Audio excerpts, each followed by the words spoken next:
Hello, everyone. Thanks for joining me today. This month, I want to highlight one of my favorite books, Dan Ariely's Predictably Irrational. I read this book several years ago, and I've been applying some of the concepts ever since. The central message of the book is that people are not just irrational, but that we are irrational in very systematic or predictable ways. Allow me to briefly highlight a few of the important findings in this book and then to explore what they might mean for us, both as consulting actuaries and in our personal lives.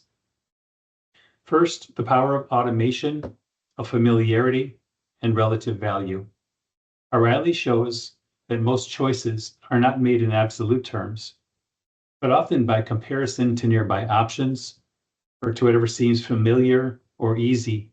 People tend to gravitate toward the option that seems best relative to what's placed near it, or versus what is already familiar. This means that our choice architecture can actually be very significant. And then second, the lure of simplicity and of short-term gratification. People tend to overvalue what feels free, immediate, or simple. They also tend to undervalue what's costly or delayed, even if the delayed value may be higher. Understanding the predictable bias toward short-term simple approaches helps to explain why long-run optimal solutions may be rejected in lieu of short-run alternatives. So let's think about a few applications. First, in terms of business applications.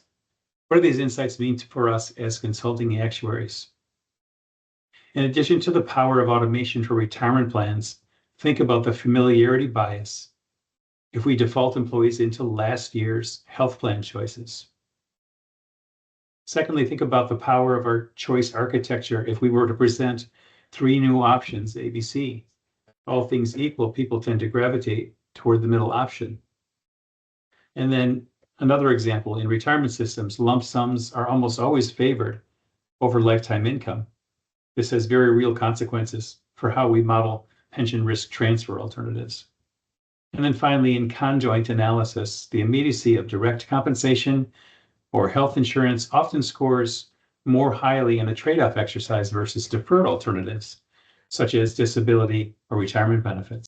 And now in terms of personal applications, think about a situation where, and this is hypothetical, you want to go on a vacation to Disney with your family. The first option is to go for 1 night for $1,000. And the next alternative is to stay for 3 nights for $2,000. You can see the power of the second choice becomes more interesting given the first choice. Another example, you're driving your car and a new lane opens up. Do you take the new lane or do you stay in your default? For this brief video, I've only explored 2 of my key takeaways from this book. There's much more to explore if you read it on your own.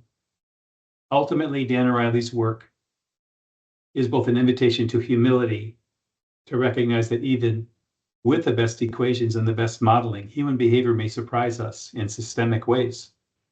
And it's also an invitation to creativity, to design products, solutions, communications, policies that work with rather than against how people actually think, how they feel, how they make decisions in predictably irrational ways. Economist John Maynard Keynes once famously observed, "The difficulty lies not in the new ideas, but in escaping from the old ones." If we can escape the old idea of perfectly rational decision-making processes, then the future of actuarial science can become broader, more relevant, and more impactful. Thank you. Have a great day.